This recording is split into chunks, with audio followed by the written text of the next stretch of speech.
Alright, well, we got that big pulley changed. It was kind of a fight, and it's too close in here to be filming it with when you're working on it, but you have to screw this. There's a threaded rod here, and loosen that spring, and that holds on the idler there, and you get that pulley off here when you take the belt off, and then take the pulley off. It's kind of self-explanatory, but then you have to take this belt down, this idler down, because that front belt is behind this one, and so you have to take this one off to get that one on. The only bad thing about a Gleaner is changing that cylinder speed pulley. Yeah, and you got a chain. This is the chain. There's a bicycle chain in there that changes the pitch. You turn it, it changes the pitch on this big pulley down here. Changes your cylinder speed. And that's variable within a certain extreme, and I don't know if you can read it there. That gives you the shiv number and the speed range between high and low. So oh, that's the cylinder shiv OD. That other one was 10 1/4, and I think this one's a 16 1/2. So yeah, that's the difference in the variable speeds, and why you got to change that cylinder or change that pulley. I'm gonna take that plug out right there and change the oil in it. I've got new filters, 2 engine oil filters, these bigger ones, and this is supposedly the fuel filter. Fuel filter's underneath that cover, and the engine oil filters are on the front of the engine, which is down in the grain tank. I got to take an access panel off. You can see the engine front up in there. In fact, you can see the engine oil filter right there. So anyhow, that's what I'm going to do. I'm going to pull that plug and drain the oil, and I think I'm just going to let it drain overnight. We slid the chopper. This is the straw chopper. When you're not using it, it slides up underneath here and bolts in one of these bolts. Oh no, it's down here. There's a bolt hole right there up underneath there. It slides forward. The belt goes on this idler so that it's not running, and it just stays there out of the way. So move the chopper back for beans, change the cylinder speed for beans, put the perforated elevator bottom on, and that really cleans up the beans. That'll drop anything that's smaller than the beans out. Works good on corn, not so good on small grains. I had to buy solid ones to run oats. In fact, this is one of them here.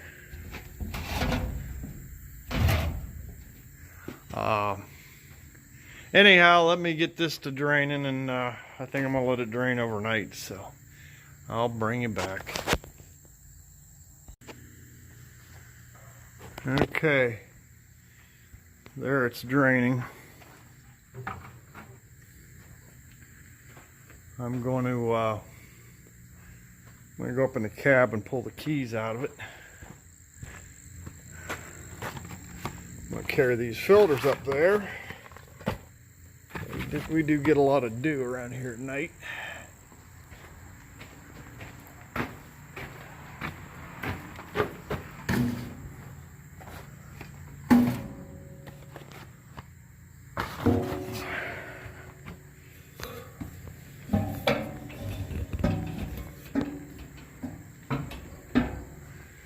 Bought some new antifreeze because I think it's low in antifreeze. And I'll pull the keys out and hang them up here so you don't forget where they're at, so nobody accidentally starts it with any oil in it. So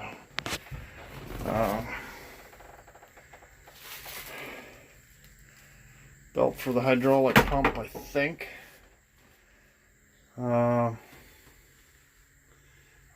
Yeah. All right. Might as well set these filters in here on the seat, because I need them down there in that access panel. So, all right, that's probably it for today. Thanks for watching. Top of the skid loader. All right, it's the next day here. Oil's quit running. We got about 3 gallons of black motor oil out of there. Yeah, I got to get up there in the bin and pull that inspection cover off.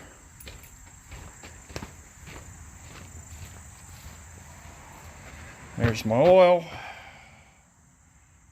Used that for about 30 years here now. They've just changed a bunch of it. And I just knocked it off the step.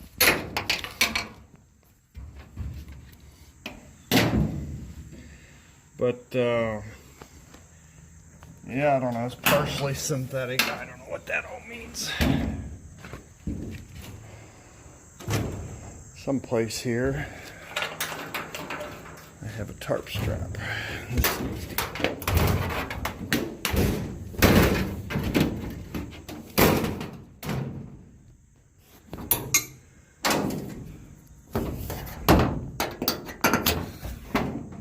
The only other bad thing about a Gleaner is this hood is a pain in the neck. Alright. Oil filters are right there. Fuel filter is right there. And yeah, I gotta crawl down in the bin now. So, alright, I'll bring you back. Alright. 3 trips to the shop later. I got the oil filter wrench, I got the panel off. And needless to say, it's hot and muggy, and I broke into a sweat climbing up in and out of here. But anyhow, that's an Alice Chalmers engine. I don't know. This is 2900 model number. It's 301 cubic inches or something like that. It has plenty of power. It's turbocharged. But let's get these filters off of here. Use a strap wrench because I go the right way.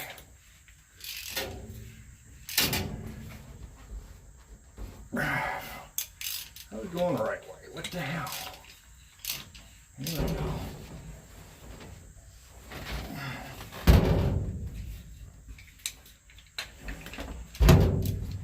One down.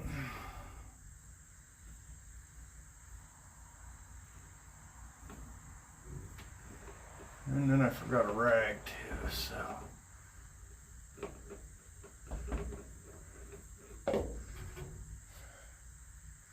Nothing in the bottom of this grain bin.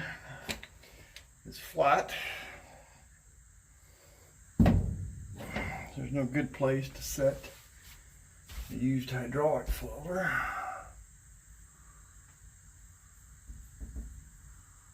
Make sure there's no soybean dust on there.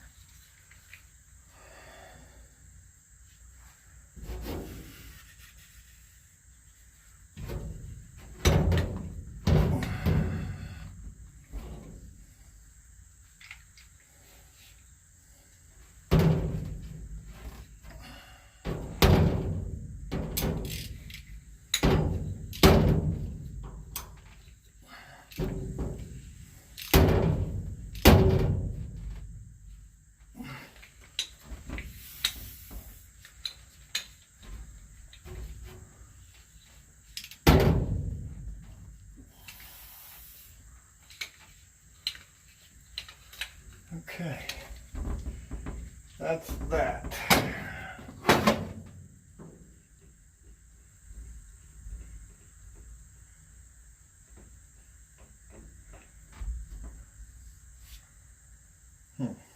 Yep, there's oil in them. Used to done come run down over the outside when you take them off.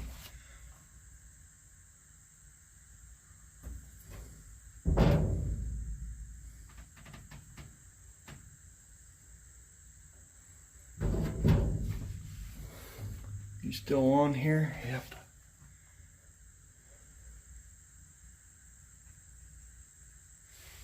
And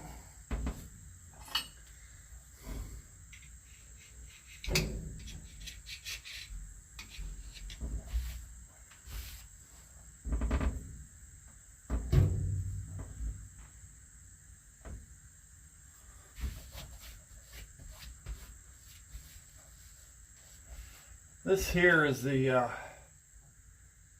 is a coolant filter, and that's a Case IH filter. Well, take that back. I think it is a. I don't think it filters so much as it has.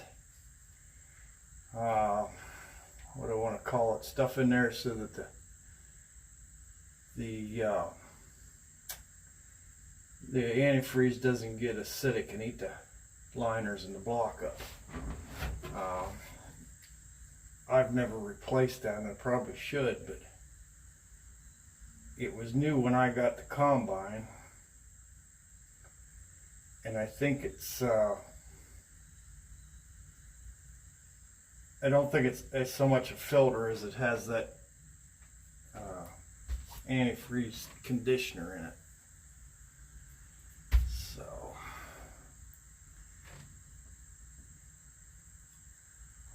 probably need to change it now, but I'm just kind of wiping these areas where the O-rings seal, because everything is covered with soybean dust, and it don't matter what you do. You can wash the thing for 3 days and that soybean dust sticks to everything. And I didn't bring a rag, but I've also found that rags leave lint.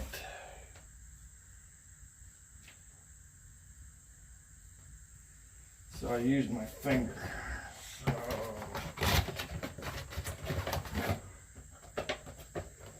New filter. Got the same part number on it. I'm going to put some oil in it and on the gasket.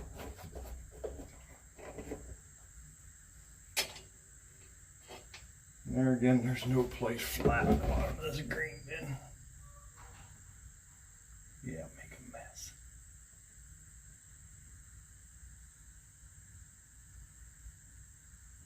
There we go.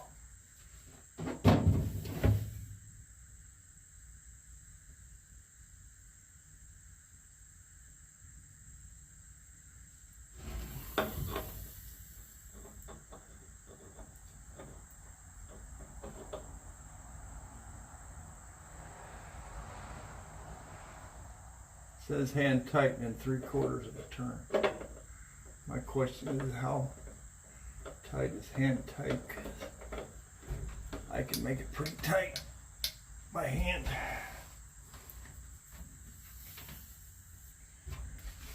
Let's call that hand tight.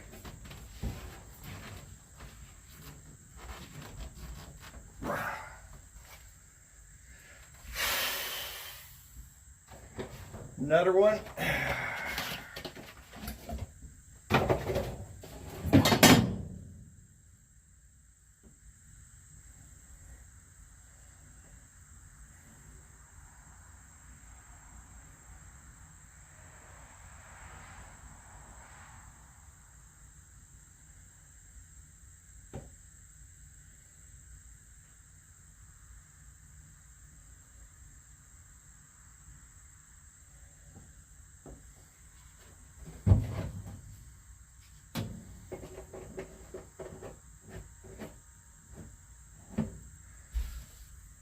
I'm assuming this is a full filter hydraulic, or yeah, oil system. It's spilling up.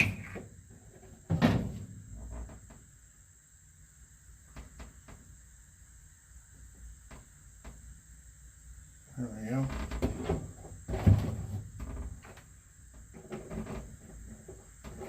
Didn't spill enough to get any on the gasket.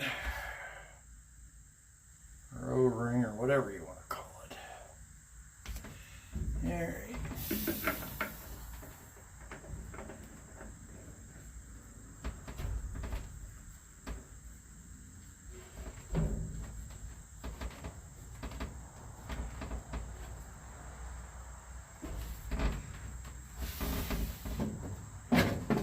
Okay. I'm just gonna snug it.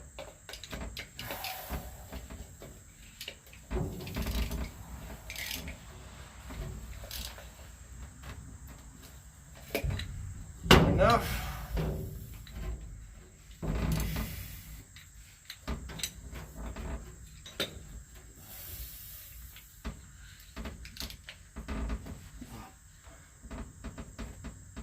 And I put it down on the bottom so that I don't crush the filter.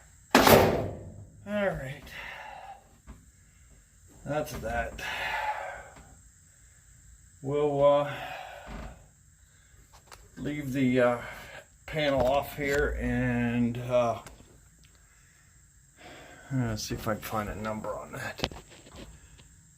And there's a case number. Coolant filter conditioner. That's what I was looking for. J100304. Maybe I'll get that too, because I haven't changed it. So, all right, let me go down and put the drain plug in, and I'll bring it back. All right, the plug's back in. And we got to go up there. The cover's still off. I'm gonna see about getting that coolant filter.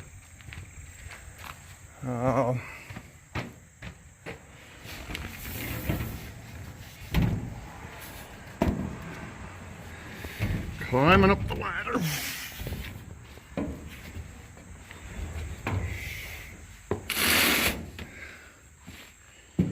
The other bad thing about this combine is that's the oil fill, and they put it right underneath that piece of angle iron.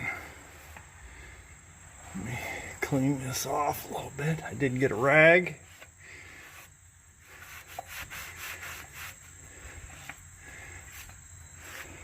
And I got a fuel filter for it too, so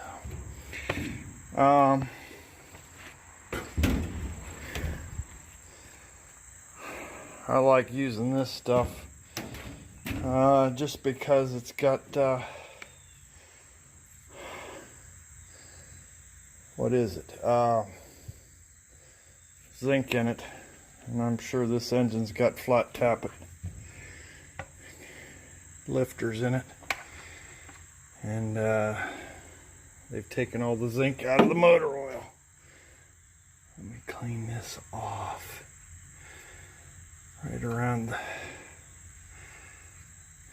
fill cap. Well, I wiped it first, but then there's still always crap around it because it's bean dust. Alright, I'm going to put that in and then use that as a funnel. So, bring it back. Alright, well, the STP bottle wouldn't fit down in the filth hole, so I went and got a water bottle. I don't like using funnels because it seems that every time you pick one up, it's got dirt in the bottom of it, and you can't clean it out because the funnel's so small. And the world gives you reusable or disposable funnels. All you have to do is go get one. They're all over the place. Cut the bottom out and away you go. I'm going to dump 3 gallon in here. We're going to check the oil.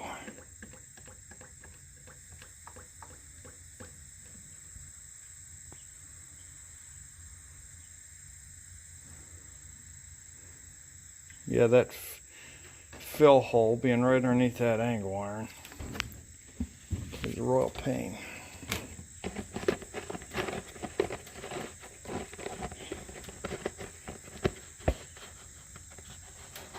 That turbo has never given me an issue, but I figured sometime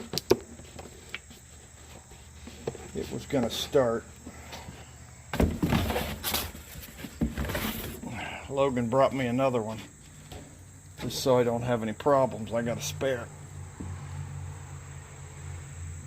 Oh goodness, I can't get the lids off these things down. Not with one hand. Alright, let me get the rest of this oil in here and I'll bring you back. I'm probably going to change that fuel filter. I have changed it before, and we'll get her running again. So, all right, I'll bring you back. All right, I got her topped off with oil. I put a new fuel filter on it, and I took that bolt out right there. It's a 3/8 bolt, and I waited for. Since I'm sitting on the fuel tank, it's higher than that, so I just loosened that bolt, took it out, and waited for the fuel to come out. Then I pumped this pump till I could hear fuel returning in the tank, so we should be able to run. Hopefully we don't have an air bubble in it. I think I showed this before. Yeah, come on, focus on it. It's over full running, but you turn it over. Come on, focus on this. Come on, right here. Yeah, it ain't gonna do it. There it is. It is full stopped. So that's what we're after. And I'm probably gonna have to add a little bit more once it fills the filters up, but we're gonna see if she'll start and run. It rained this morning, so I'm like soaking wet from, it's muggy. I can only imagine what them boys down in the Carolinas got when it gets muggy. So, cousin Scott and the soybean farmer. I imagine on a day like today, you really don't feel like doing anything. It's so humid out. Well, let's see if the old girl will fire. And I didn't put the cover inside the bin because I'm going to change that coolant filter. The keys. I don't remember where I put them. Huh, how about that? Funny thing is, these keys, they look like an Oliver key.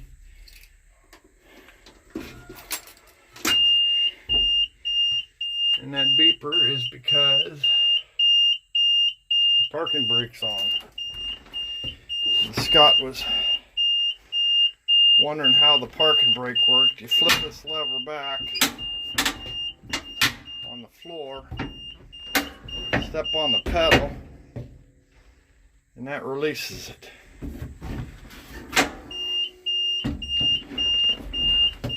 Flip it forward, step on the pedal, and that locks it up.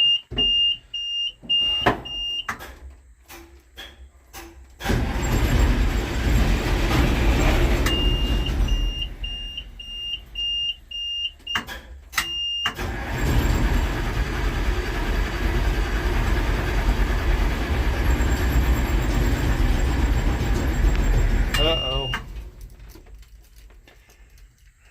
Might need to put the battery charger on it because she ain't going to take right off. We're down to about 10 volts.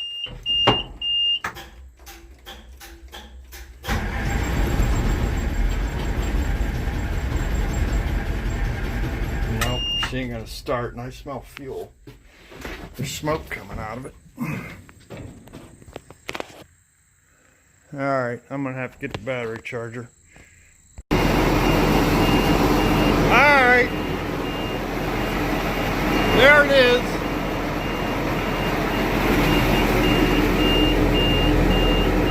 End up putting the battery charger on it. I got oil pressure. End up bleeding all the injectors.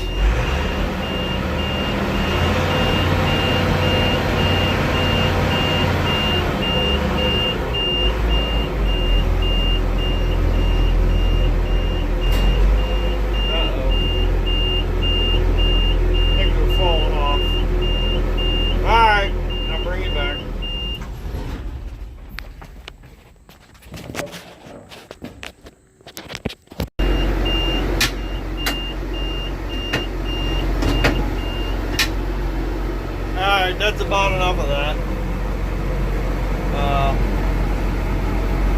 Idling, oil pressure, everything seems to be real good. She's charging. Water temperature isn't up. I think we're going to call it. That fuel filter light has been on since I owned it. It doesn't go out. The switch is bad, and I think it's about $200. So we just got to change the oil filter or fuel filter once in a while.